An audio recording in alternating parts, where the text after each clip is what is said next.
when we talk about visibility and being intentional about your brand, it doesn't matter if you're reaching one person or 1 million people. Being intentional about who you are, how you're showing up, what you're communicating is just as important, just as valid, because how you land in that one person's life and what you say to that one person could change your complete career, could change your complete trajectory.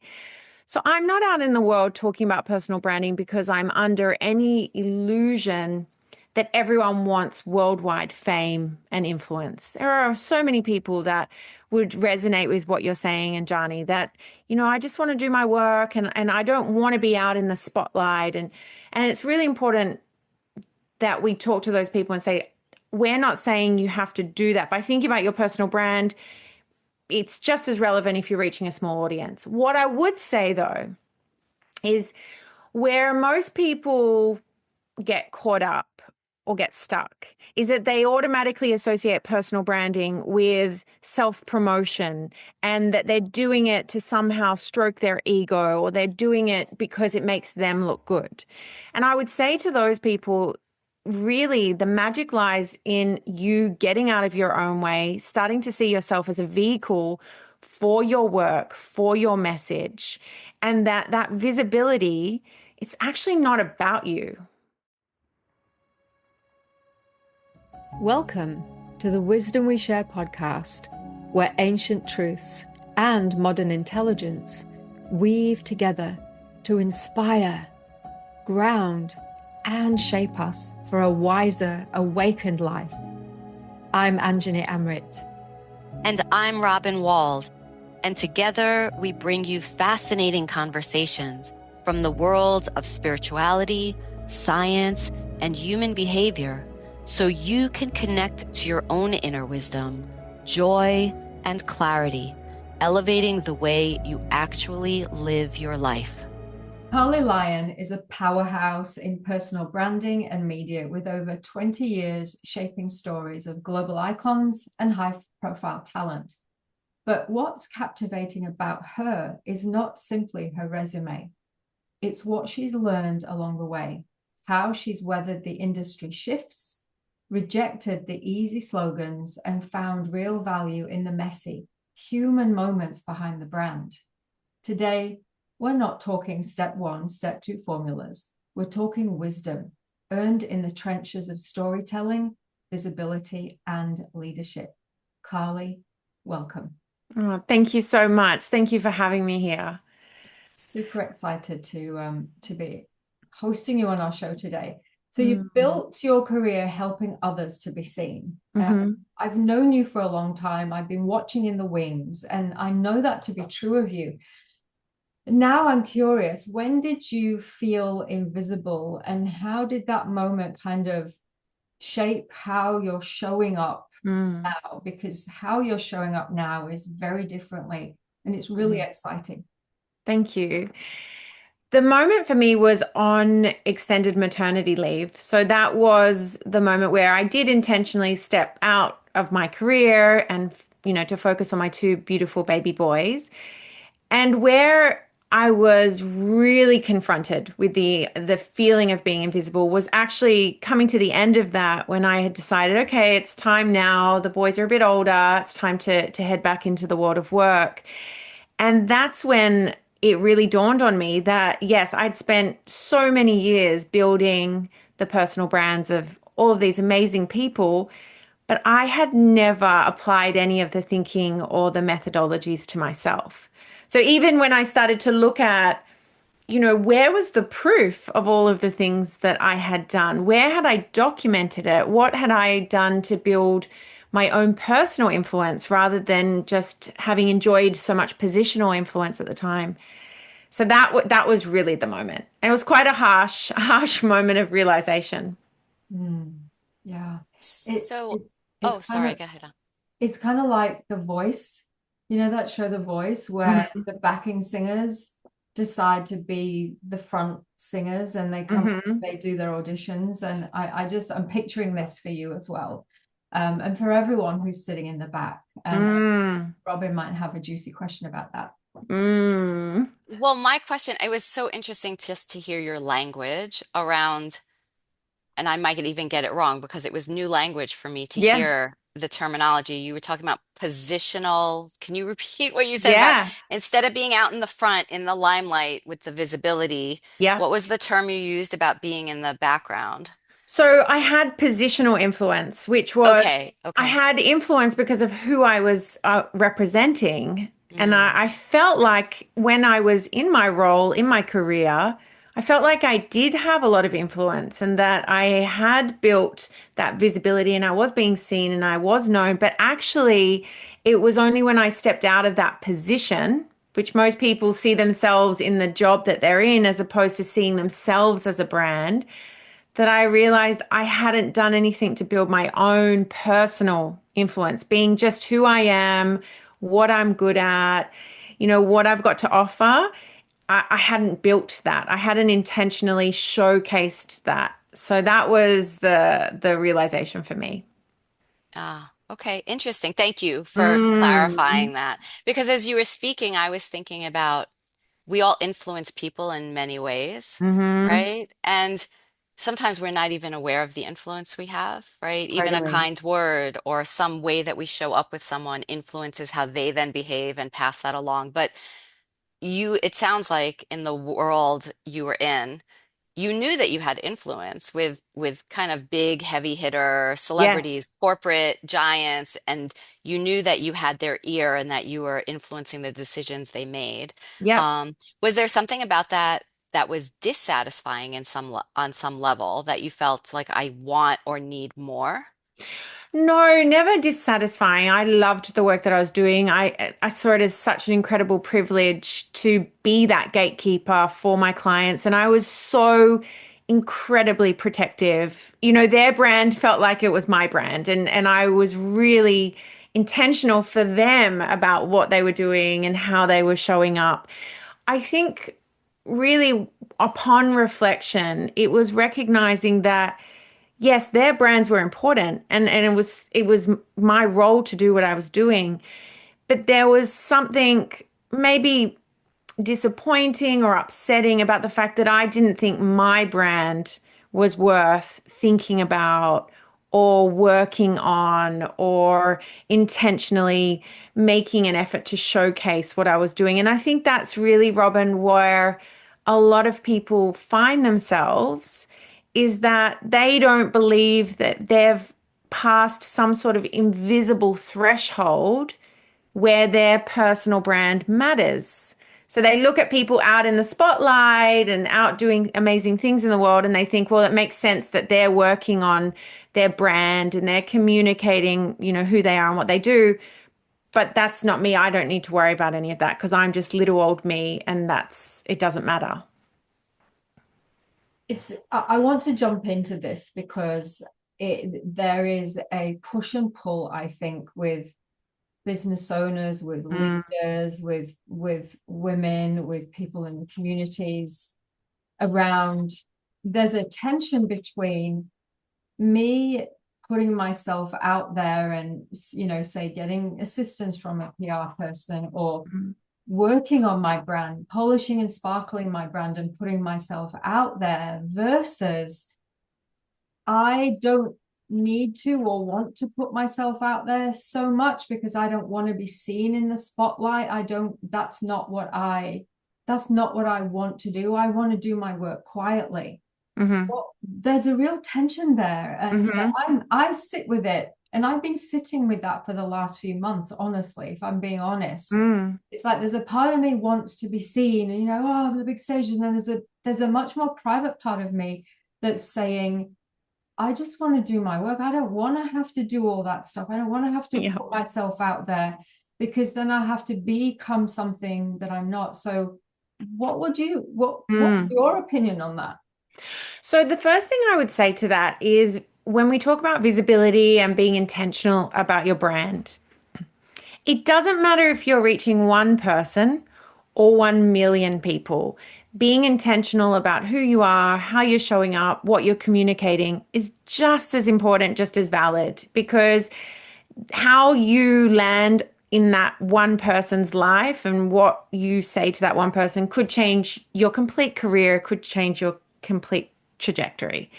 So I'm not out in the world talking about personal branding because I'm under any illusion that everyone wants worldwide fame and influence. There are so many people that would resonate with what you're saying, and Johnny, that, I just want to do my work, and I don't want to be out in the spotlight. And it's really important that we talk to those people and say, we're not saying you have to do that. By thinking about your personal brand, it's just as relevant if you're reaching a small audience. What I would say, though, is where most people get caught up or get stuck is that they automatically associate personal branding with self-promotion, and that they're doing it to somehow stroke their ego, or they're doing it because it makes them look good.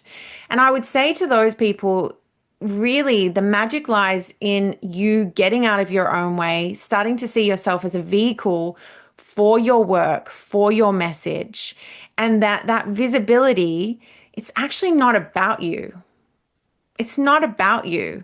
And I would imagine a lot of your listeners, they're avid readers, or they love information, they love wisdom, which just implies that they love seeking. They're seekers in the world.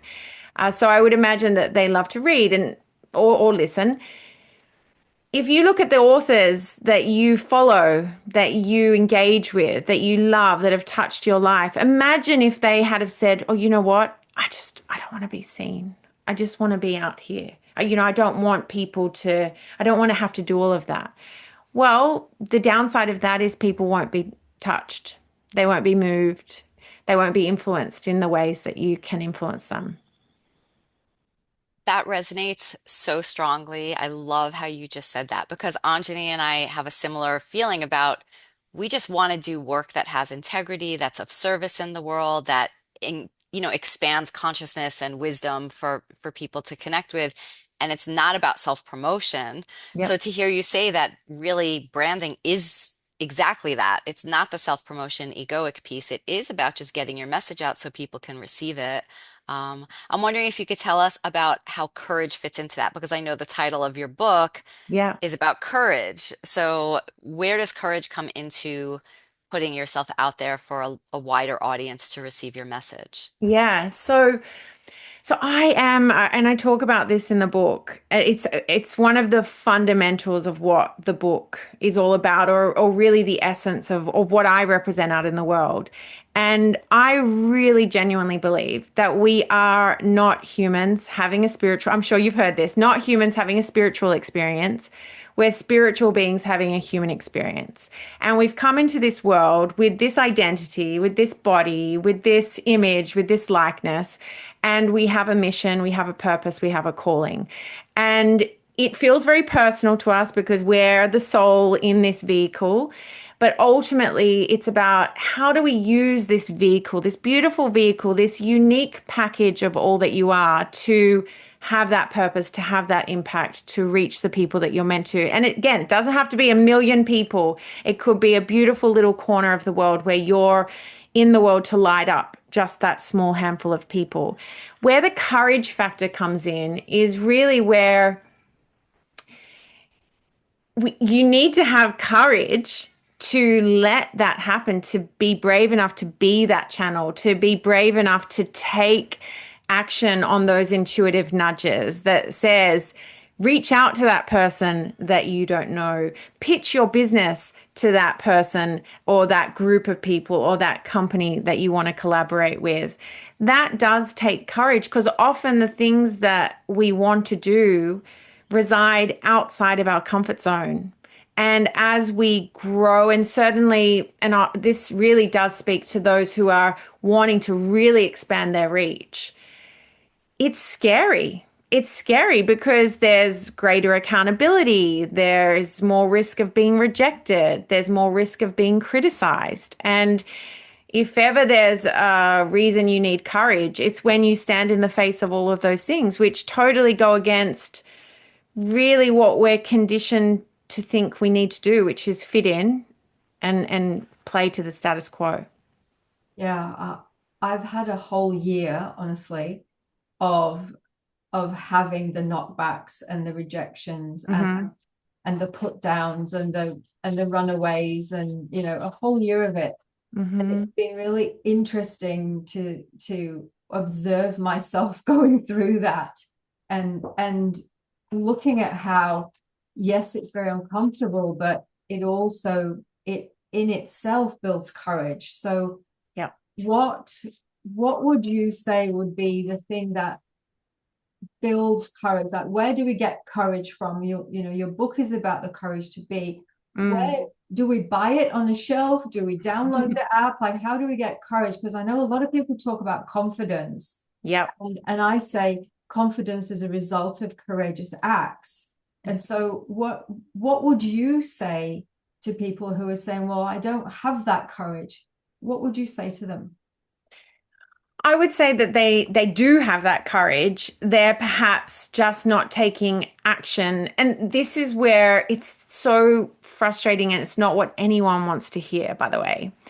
I do call courage the introverted sidekick to confidence, because the idea is with confidence, and this comes from the work of a gentleman by the name of Dr. Russ Harris.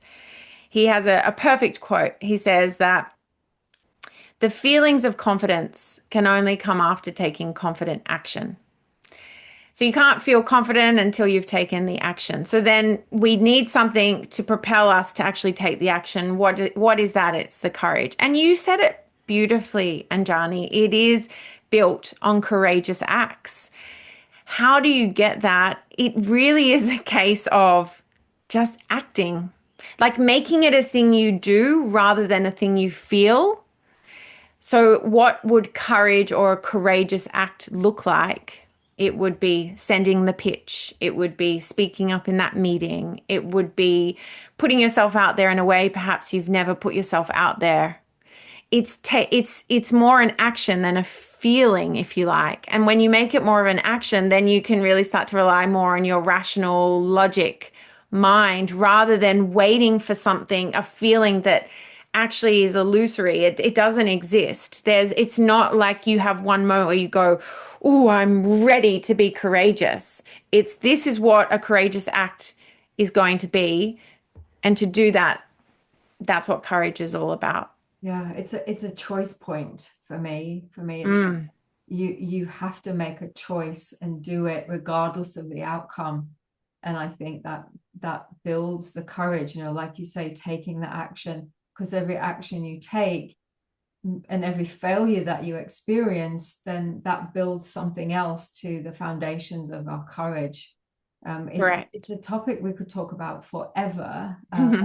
But Robin?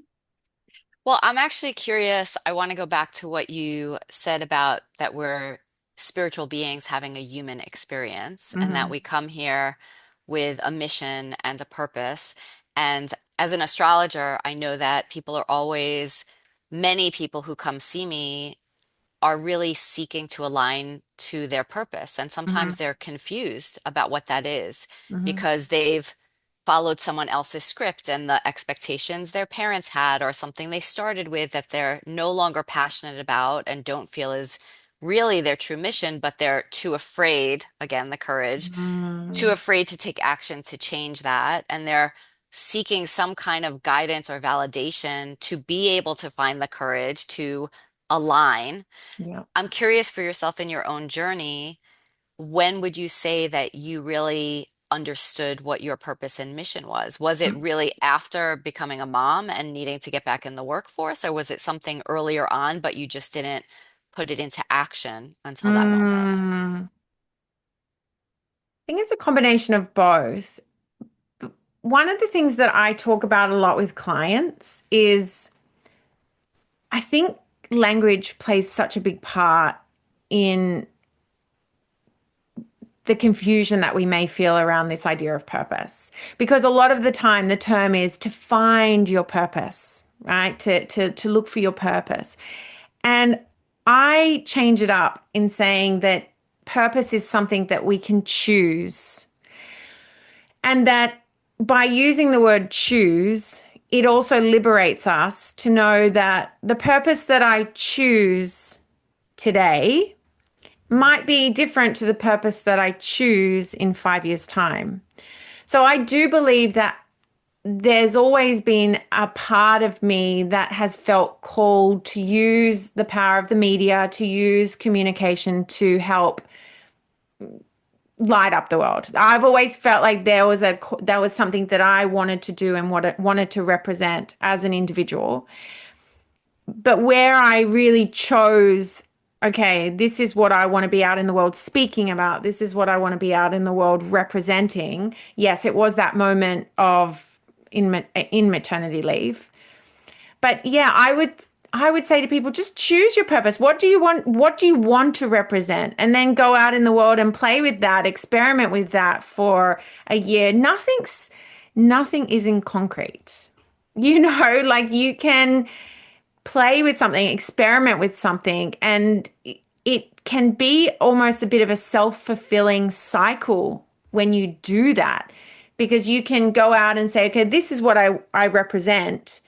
And that feeling of purpose actually grows and develops and feels more real the more we show up and consistently represent that. Yeah, I love that. It's kind of like when we say, I'm looking for the one, and then they get all tied up in the one when there Yeah. are so many to choose from. Yeah. Exactly. And I think it honors the fact that we will change, and research really, I mean, you don't even need to lean into science to know this. If you look at your own journey and you look back 10 years, you'll see how much you've changed. 5 years, and what research does show is that when we look forward, we underestimate how much we're going to change even more. We often get to points in our life where we think, this is who I am, these are my values, this is what I believe in forevermore, and this is it. And there's a gentleman by the name of Dr. Daniel Gilbert, who's a psychologist at Harvard, and he has a term called the end of history illusion, which is, he basically says, no, you'll always be a work in progress right till the day you die. Mm. So embrace that. Yeah. I actually love this so much because it really speaks to us as dynamic, Mm. evolving consciousness that we're always growing, learning, expanding, correcting, adjusting. And the idea that at any moment along the path, we're now choosing from this moment and from past experience what comes next that we put our energy into. I met a man yesterday. I teach I teach teenagers. It's one of the things I do. And I lead an intergenerational program where teens and elder adults in their 70s, Mhm. 80s, 90s come together and talk about things and have conversations. And there was an 86-year-old man at the program yesterday, and he said that in the last 4 years, he started writing novels. And I was like, Wow. wow. So that wasn't his purpose when he was younger. He had a completely different career and a Yes, family and different education. And then at some point in his older age, his new purpose was, I want to write novels. And he's published. So I love that. it's never too late. We're always shifting, changing, becoming. Absolutely. And that gave me goosebumps, by the way. And I really want to make this clear because it's so important. Because whenever I start talking about personal branding, people start to think that you create a personal brand, that's it, it's permanent, you grow it, you develop it, that's what your personal brand is. And that will never be how it goes. We're ever evolving, we're ever changing, we're multifaceted, we're completely dynamic. What matters, it's more of a mindset more than anything else. Your personal brand today is your personal brand today, and it will change in the future. But what matters is you let the right people see it. It's about being visible to the audiences that matter, wherever you happen to be at whatever given time. That's what is really the most important part here. It's having the courage to let people know what you're doing so that you can attract the right people, places, and opportunities. Because if people don't know who you are, they don't know what you do, and they don't know why it matters, how can you attract the right people, places, and opportunities into your life? It's Yeah. it's It's unlikely. it's yes, it makes it very hard, doesn't it? Mm. I want to turn left Okay. Ask you, do you look at social media culture today and think we've gone too far? No, I don't. I look at social media culture and I see that you make it what it is. We underestimate how much of an impact we have on our own algorithms and on what we are consuming. Do I agree with everything that's out in the world and what some people are putting out there? And am I sad or scared about how powerful propaganda can be through social media and radicalism through social media? All of that, yes. But I think that the opportunities to reach the right people wherever they are and what they're looking for, I think it's really exciting. And I saw a quote on social media that I loved, and it basically said, don't use social media less because you disagree with what it's all about. Use it more so that you can shape it in a way that you feel you can really add value to the conversation and you can have impact in all of the right and most powerful ways. And I think that that really is wise. And I also am mindful of the fact that each generation connects, expects, and wants different things. So, we're sitting here, I'm in my 40s. I don't know what generation you're both in, but, you know, what they're doing and how they're doing it is what they need at that point in time, I think. Hmm. Yeah, I'm definitely in my 50s.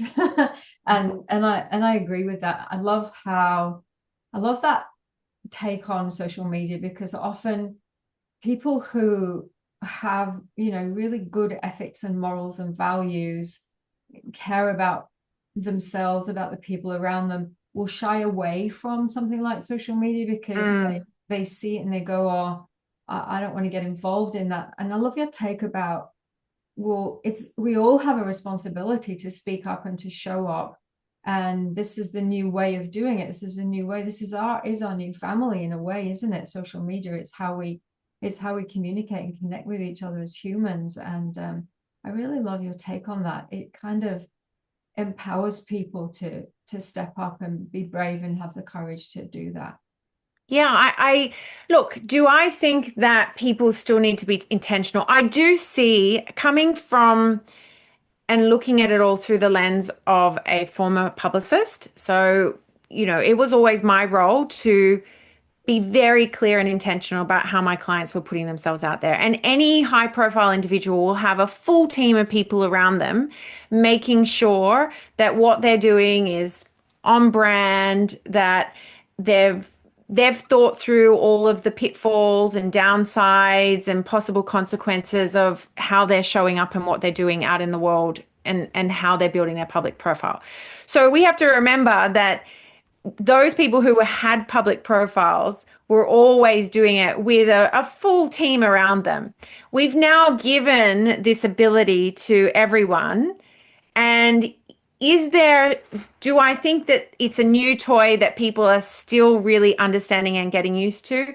Yes. Do I think we still need to be careful about the level of disclosure and how much we share and what? Yes. Do I still hope and pray that our younger generations are thinking about the long-term consequences of what they do online?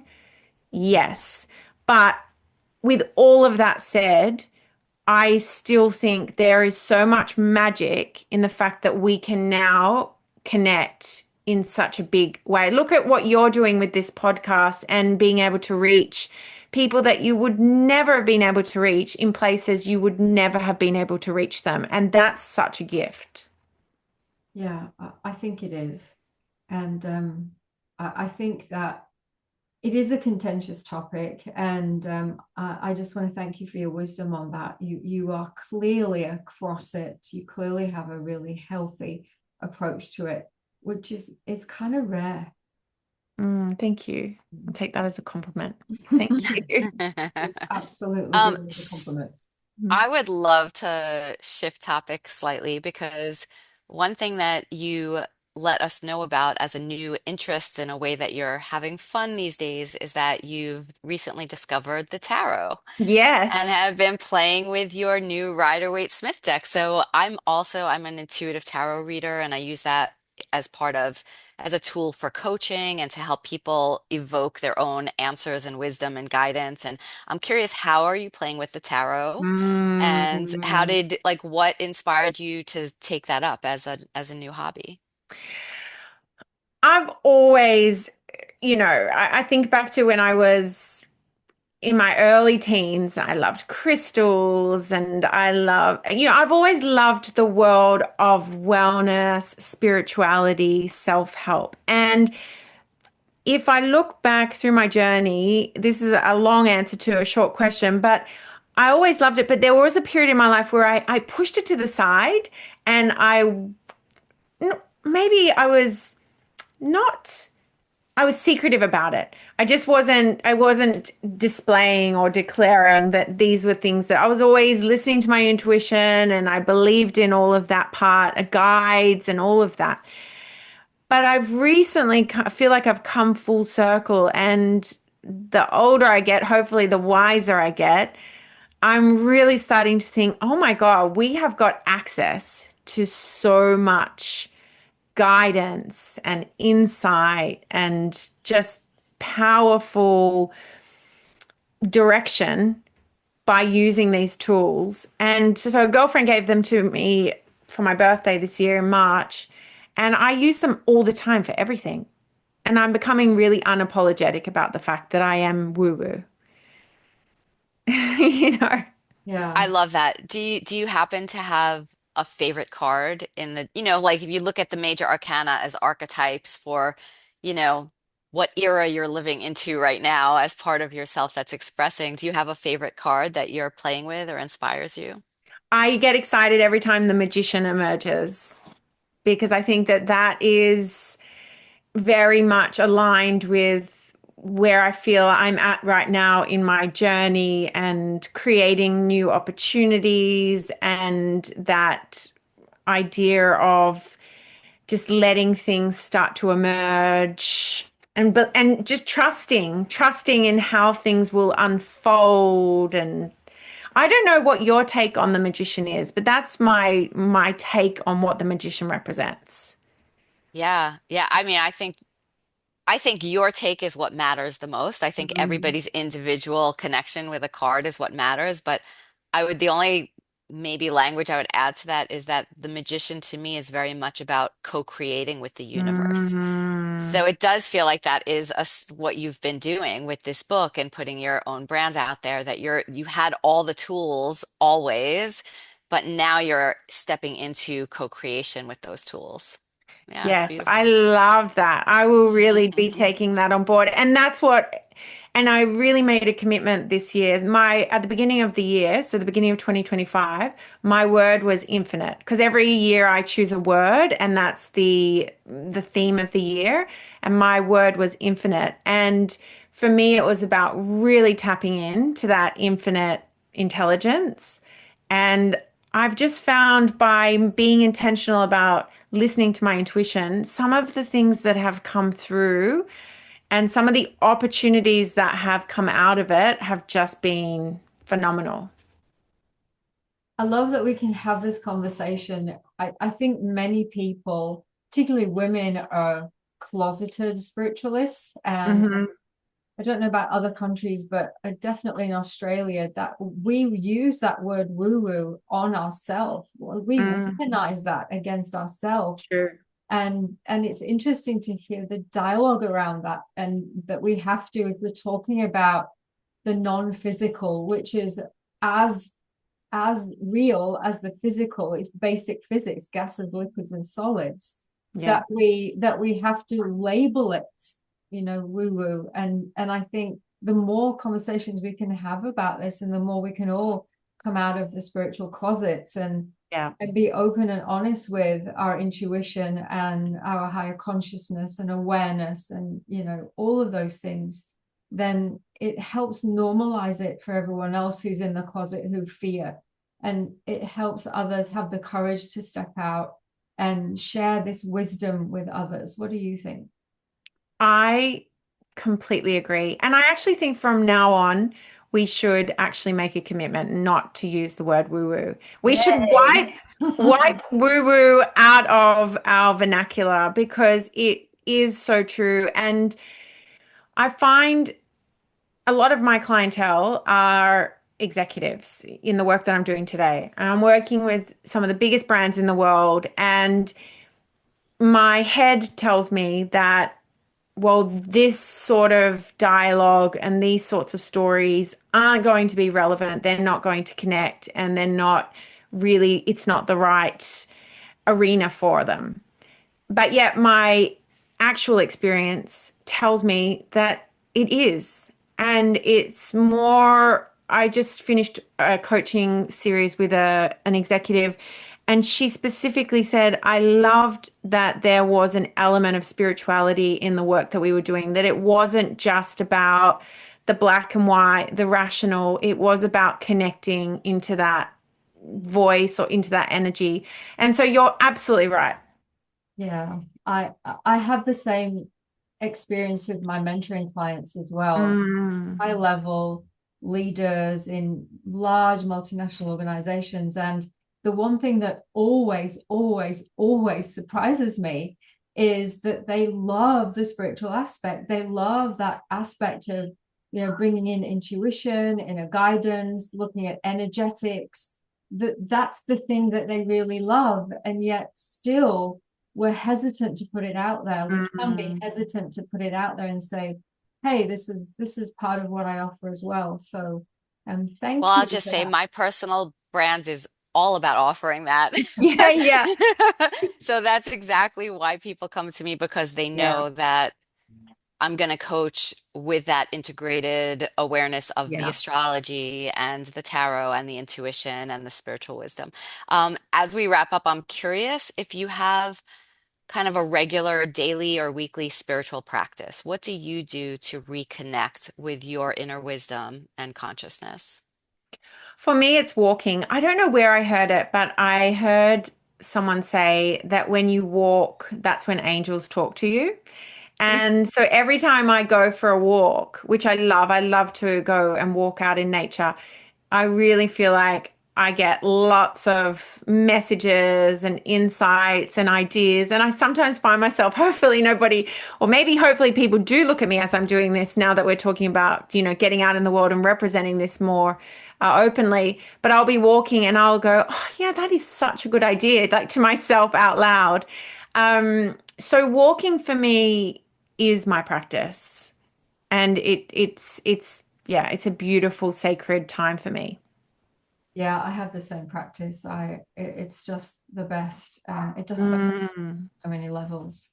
Um, Carly, thank you so much for joining us on our show today. What I love about conversations like this is that they peel back all that polish. You know, you've reminded us Mm. that being seen really isn't about chasing the spotlight. It's about standing still in your own skin and letting your truth speak for itself. So I think in a world that really continually asks us to perform, there's this real quiet power in just being real. And Yeah. and thank you for showing us that courage really isn't built, it's remembered. Yeah, thank you. Beautifully said. Thank you so much for having me. Of course, Carly, if people want to reach out to you, if they want to find your book, I know on your website I visited and there was like a free download and there was some future meditation, future self Yes. meditation that is soon to be released. How could people find you? Yeah, the best place would be my website, which is carlilyon.com. It's Great. really And we'll easy. include that in the notes for the show so people have that. Thank you. Thank you so Thank you much for so having me. much. Thank Thank you. you. Thank you so much for tuning in to the Wisdom We Share podcast. We hope today's episode sparked some new insight, imagination, and practical tools you can integrate into your daily life. Continue this journey with us by subscribing, sharing, and dropping us a review. Until next time, stay wise.